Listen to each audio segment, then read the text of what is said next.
The images of the horrific war in Ukraine, together with the prescribed readings for this second Sunday in Lent, have me thinking about tribalism.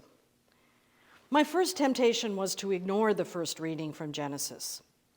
I was not planning to include it in our worship because we have all borne witness to far too much bloodshed as our sisters and brothers of Ukraine are relentlessly attacked, killed, and wounded by our sisters and brothers of Russia.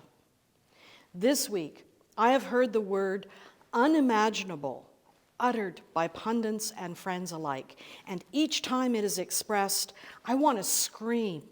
This bloodshed is all too imaginable. Indeed, this bloodshed is part of the foundational imaginings of our very own tribes. We need not look farther than the book of Genesis to soak ourselves in our own bloodthirsty imaginings. The story which will be read in worship services,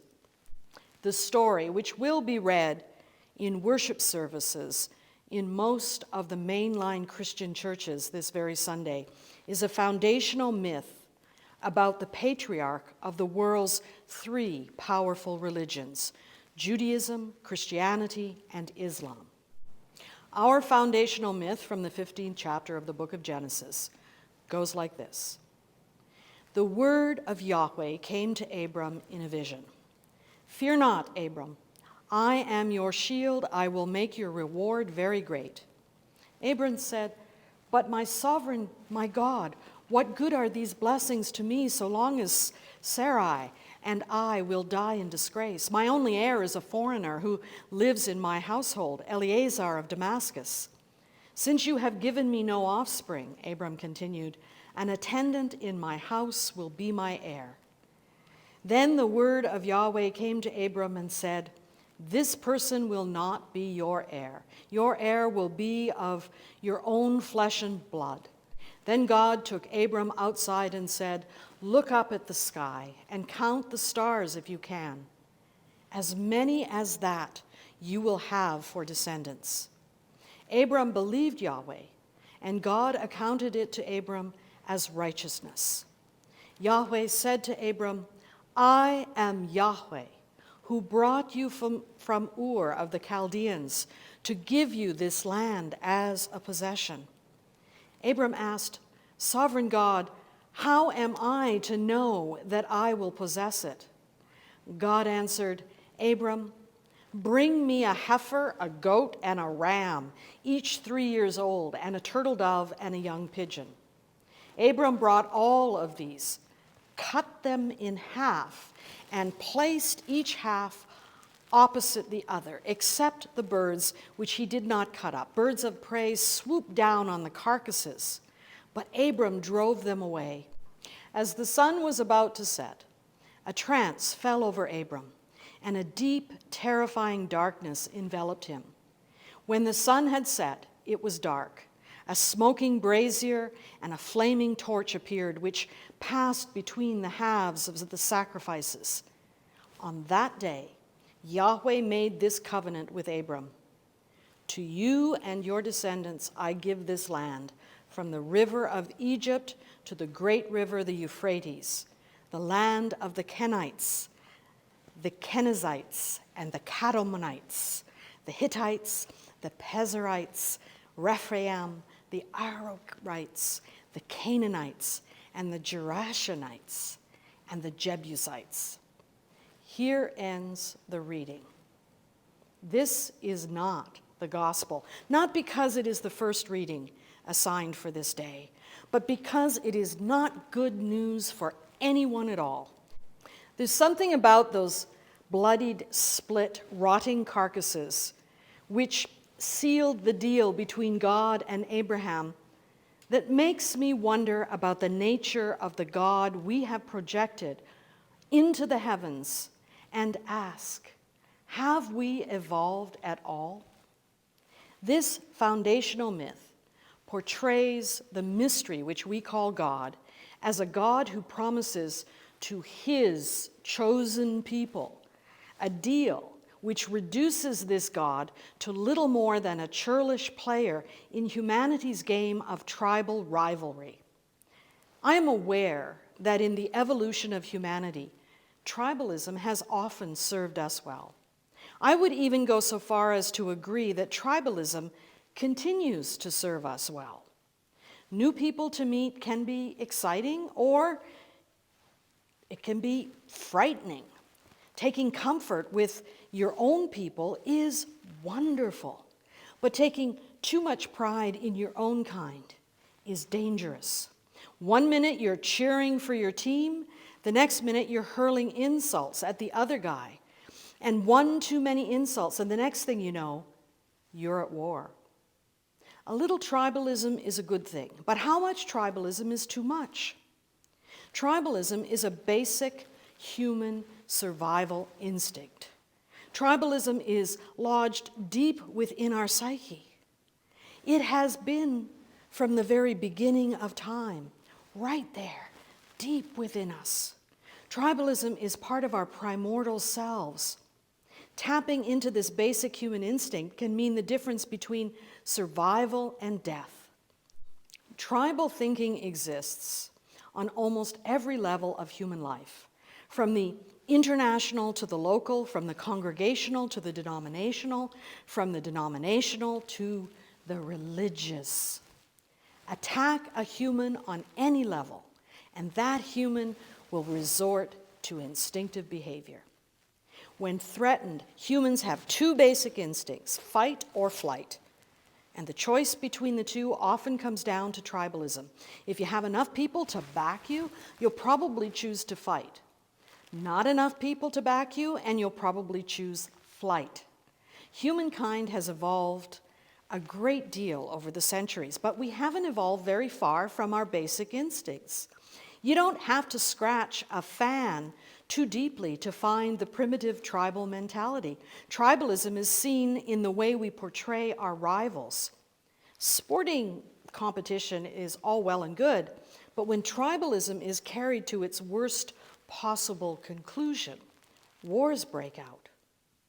Tribal feeling is then exacerbated in times of war, and tribal propaganda is used to dehumanize our enemies, to make it easier to hate or to kill without any qualms of conscience. We don't kill human beings in war. Our victims are not someone's child or someone's spouse or someone's parent. No, we kill either the Huns, the Krauts, the Japs, the Nips, the VC, the insurgents, the fanatics, the fascists, or the terrorists. Of late, we have begun to hear our Russian sisters and brothers described as monsters.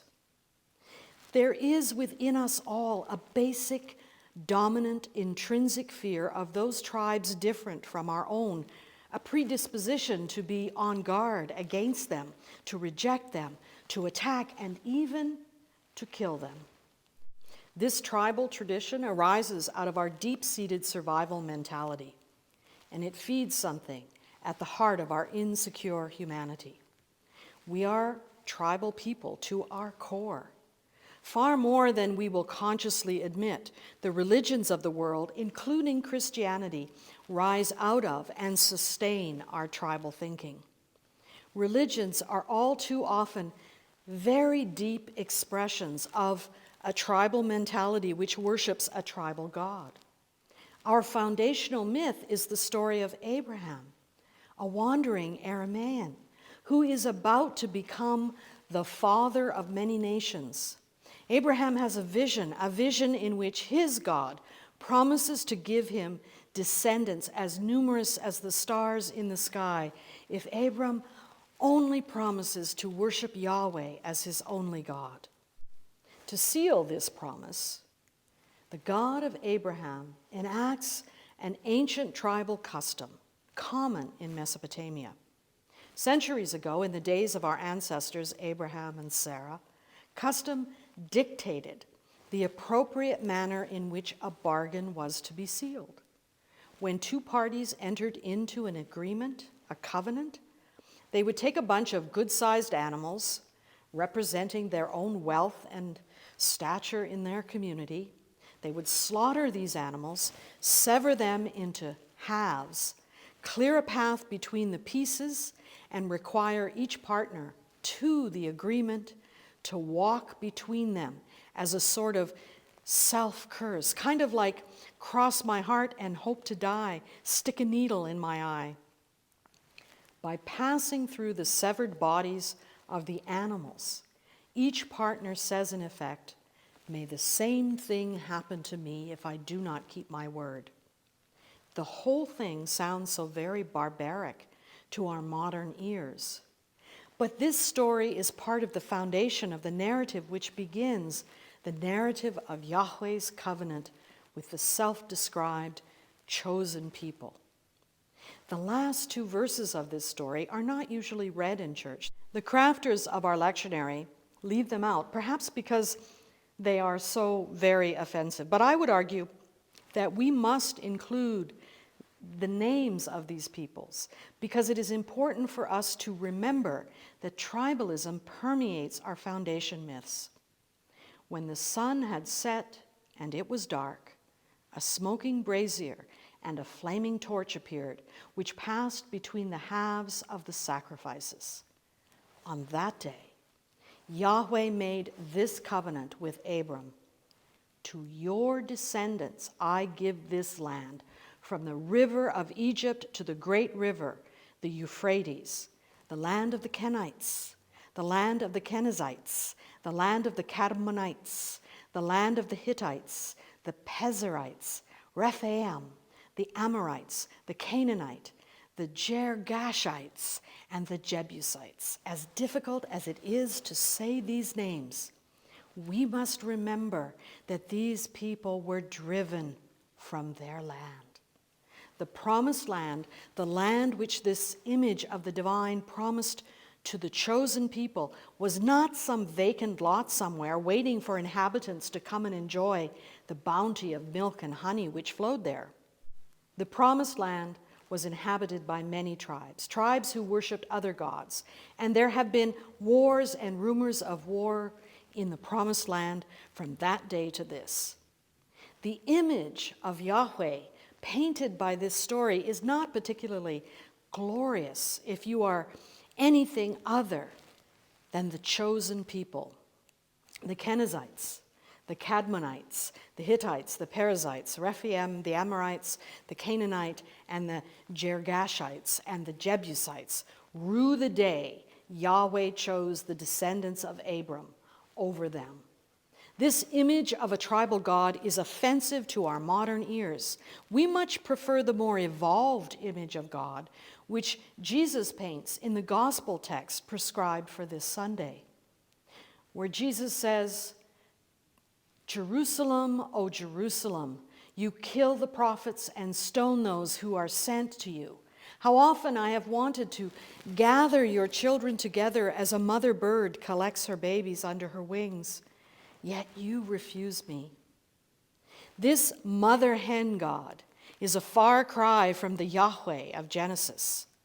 Sadly, this mother hen god is rarely imagined, let alone embodied by Christianity, except perhaps when Christians resort to a kind of my tribe is better than your tribe kind of one-upmanship, which points to Jesus' portrayal of the Abba as a kinder, gentler version of Judaism's violent God, forgetting all the while that Jesus is, was, and evermore shall be Jewish.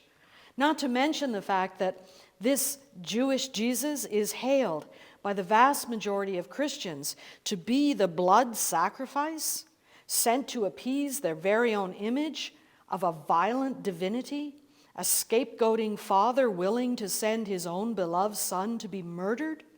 Not to mention the part about this particular tribal image of the divine, it goes on to insist that every tribe must bend their knee and believe in the Christian version of events, or their very own Father God will toss them into the fires of hell, where they will be burnt in torment for all of eternity. This all-out rejection of the mother hen god must be maintained at all costs in order to ensure obedience to the tribal hierarchy, the domination system which so many churches embody. Don't even. I know that right about now, you're tempted to point to some other tribe of Christians and condemn them. Those ones, not us, are the churches which cling to primitive theologies while absolving your very own tribe's theology of any error. The temptation to see only the best in ourselves while condemning the worst in others is in and of itself indicative of a kind of tribal mentality which does not serve humanity well. Tribalism may well have been an asset in the human struggle to survive during our early evolutionary development. But there is a primitive dark side to tribalism which feeds on our fears and stunts our evolution. Unless these destructive aspects of tribalism are transcended, a deeper, more compassionate, peaceful humanity cannot be realized. We cannot transcend what we fail to recognize. At this moment in our collective history, it is possible to recognize the role of tribalism in the war Russia is inflicting upon the people of Ukraine. Even as Putin insists that Kiev is the birthplace of Russia, he can also insist that Russia acts with impunity because the Ukrainians have deviated from his own Russian tribal narrative, which sees Ukraine moving toward Western notions of democracy.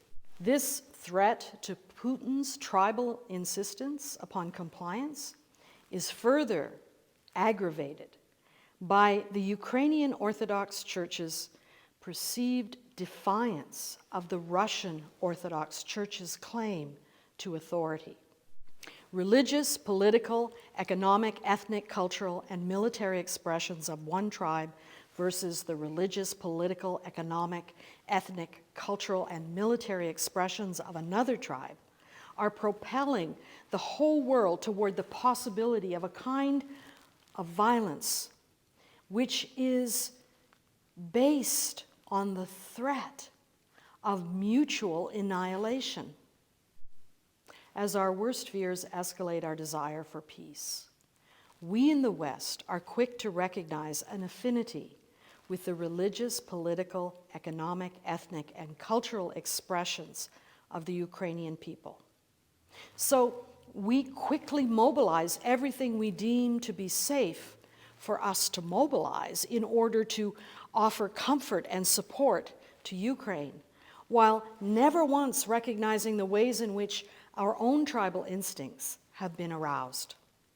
While I'd like to believe that we, our tribe, we Westerners, especially we Western Christians, and most especially we progressive Christians, I like to believe that we have risen above our tribal instincts. But then I remember the reality of the plight of the women of Afghanistan, which has slipped from our radar, and it causes me to tremble. My trembling increases when I realize my very own failure to express any tangible aid or comfort to the starving millions who face even more dire consequences as the result of this war. What is it about those tribes which fails to compel me to weep in the way the fleeing Ukrainians can? I must confess that I am racist. I do not want to see this in myself. I do not want to see myself as a racist. But I can find no other explanation to our current reality than the racism which inevitably flows out of tribalism, and so I tremble. Just like the words of that old American spiritual which we sing every Good Friday, I tremble because once again, over and over and over again, love is crucified by tribalism. Now, please don't misunderstand me. I'm not saying that we should not be consumed by the plight of our Ukrainian sisters and brothers. We should celebrate the tribalism in us which evokes kinship and compassion. We should do everything in our power to provide aid and comfort to our Ukrainian sisters and brothers.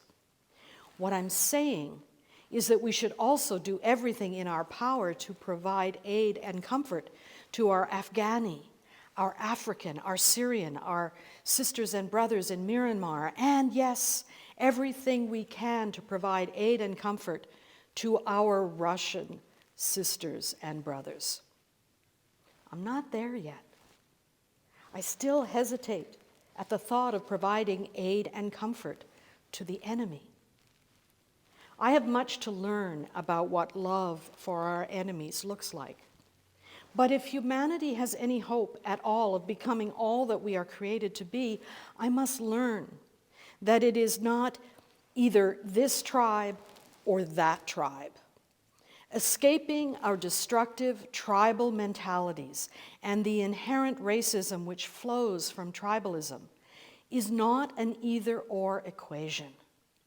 Being love in the world calls us into a both-and equation as we struggle to love our enemies in ways which benefit this tribe as well as that tribe, and that tribe, and that tribe. Transcending the destructive racism which flows from tribalism cannot begin until we confront the racism which we do not want to see in ourselves. Once recognized, we can begin the difficult work of transformation, the work of transforming our behaviors so that we can be about the task of being love in the world.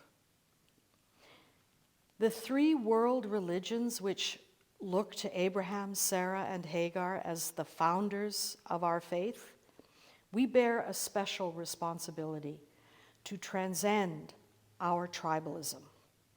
For Judaism, Christianity, and Islamic religions undergird the very tribalisms which rely on the acquiescence of our religious institutions. Our primitive images of the Creator continue to pose an imminent danger to our planet as tribes and nations parade around the world, proclaiming with their lives that our God is bigger than your God. Sadly, our collective images of the mystery we call God have failed to represent the Creator of all that we hold dear in ways which foster peace. Recognition of our failures is the only way we can begin to transcend the destructive aspects of our various tribal practices. Each of us must begin where we are, in our own tribe, embodying what our tribal allegiances proclaim, that the Creator of all that is and ever shall be, the mystery we call God, according to the revelations we hold dear, is beauty, justice, and love. So if you feel a particular kinship affinity for the people of Ukraine, you must embody the beauty, justice, and love which has been revealed to you in the life, teachings, and death of Jesus by doing whatever you can to provide aid and comfort to the people of Ukraine. Celebrate the aspects of tribalism which contribute to our evolution as humans, the tribalism which allures us into unity. Empathize with the victims of this war. Then do something, do anything and everything you can, for we are richly blessed, as our Jewish sisters and brothers believe, teach, and embody. We are blessed to be a blessing. As you embody love for those who have evoked this strong tribal affinity in you, challenge yourself. Ask yourself, why these and not those? Recognize the destructive aspects of tribalism which motivate you. Challenge yourself to see and then transcend the racism which flows out of our tribalism. I'm learning that the only thing worse than a racist is a person who fails or refuses to see the racism which lives in them. The destructive aspects of tribalism, which foster racism in us, do not serve humanity. They only serve our fear while creating even more indifference and greater violence.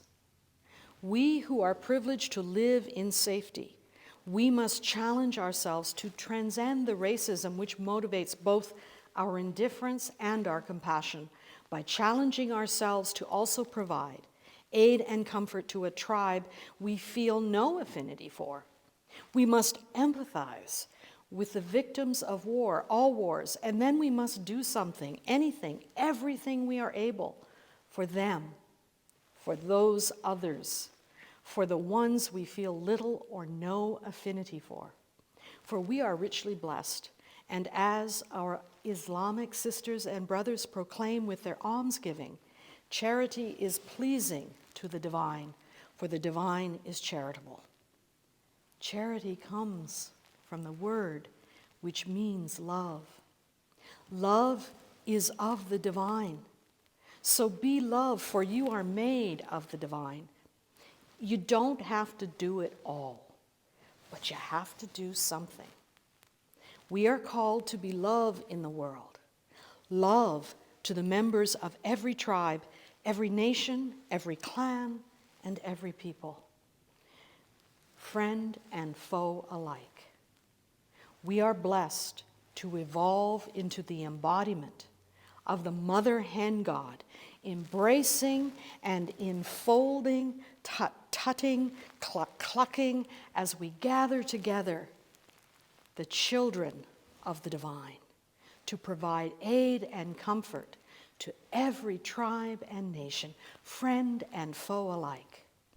So you, my lovely chickadees, grow a pair, wings that is, the holy wings which will embrace every tribe and nation in love.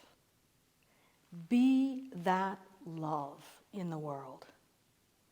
Thanks be to all that is holy. Amen.